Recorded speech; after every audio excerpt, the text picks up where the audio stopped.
Hey guys, welcome to another Trade Genius podcast. I got my good friend Bob Kudla here. Guys, enjoy the highs. Not everyone is getting out. We're going to show you why. Let's dive in.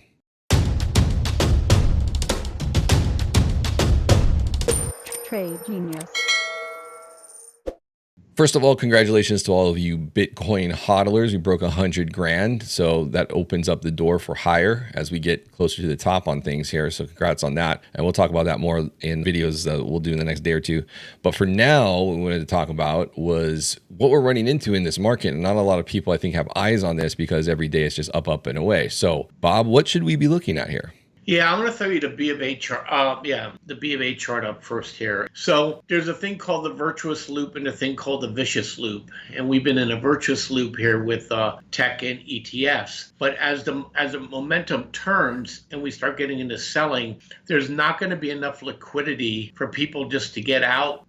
With hey, I'm just going to throw a stop here and I'm going to get out. What's going to happen is you're going to get multiple gap downs below your stops. They're not going to get filled until you get to these lower gap downs, and you're going to get blown up. And this is what I'm most worried about, is the trade is so crowded in such a few names that it's not going to be just those names that get blown up. All the ETFs assigned to those names will all go down, and of course selling in other stocks to fill. And so it just becomes really a mad dash for the exits. And here's the other thing you need to be worried about. Not only are we getting finer and finer and finer on the breath, check out this long-term chart. From 1929 to current, we touched the top of the channel, and it's just like electrocution. And so we're going to get a pullback from here. And so everything's lining up for really a sell at any time. We just don't know what narrative or what news event is going to force that action to happen, Phil. And so I think people need to be really, really cautious and concerned. And as the price moves up,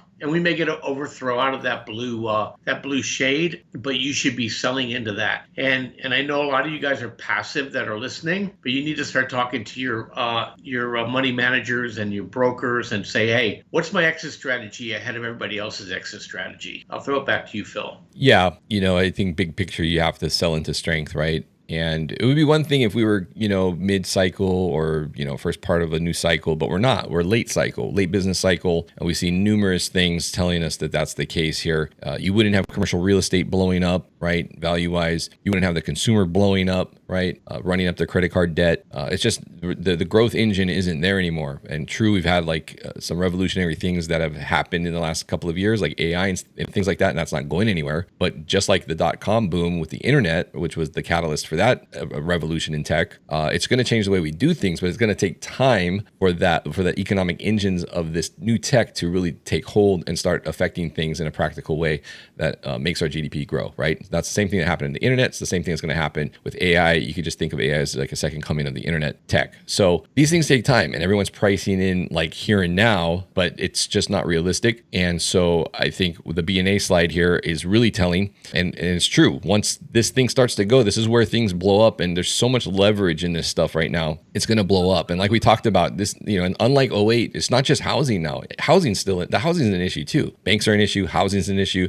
Tech's over levered. So it's like you're going to have almost a combination of what the problems were in '08 and the problems were in 2000 and 2001, and they're all going to come together in one ugly thing. So this is why I say, like, a lot of times when people talk about, Bitcoin's never going back down now and this and that, it's not the say the game theory there is wrong or anything like that. It's just that there's going to be forced liquidations that's going to force unwinding of things. And when you have something like, say, Bitcoin, which is illiquid as it stands already, these forced unwinds can cause things to drop way farther than is rational. So that's why, I think they've uncorked Bitcoin. I think ultimately the story on that's going much higher. But we go into a recession just because MicroStrategy is doing convertibles and Mara's doing convertibles and the bond market has an appetite. If we get an unwind, none of that matters, right? None of that will matter, and it'll create technical damage that will take a few months to repair. So you can't get lulled into this false sense of security that, higher begets higher in something like Bitcoin or tech or anything like that, because they all at the end of the day are interconnected, whether you like it or not, with this big leverage engine that we have that has become our economy. And unfortunately, the market has now like become the economy. And I think that's a mistake. And I think that we're going to get a bit of a forced unwind, and it's going to exasperate, I think, what's,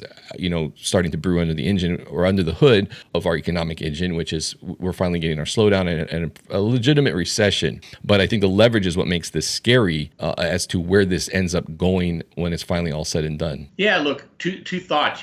When we have these liquidations, you may have pristine capital, but if you have leverage, you have to sell what you have versus what you want to.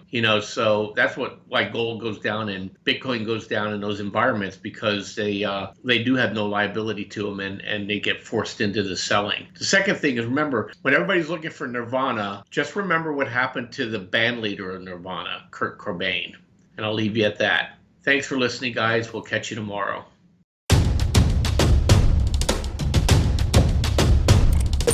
Trade Genius.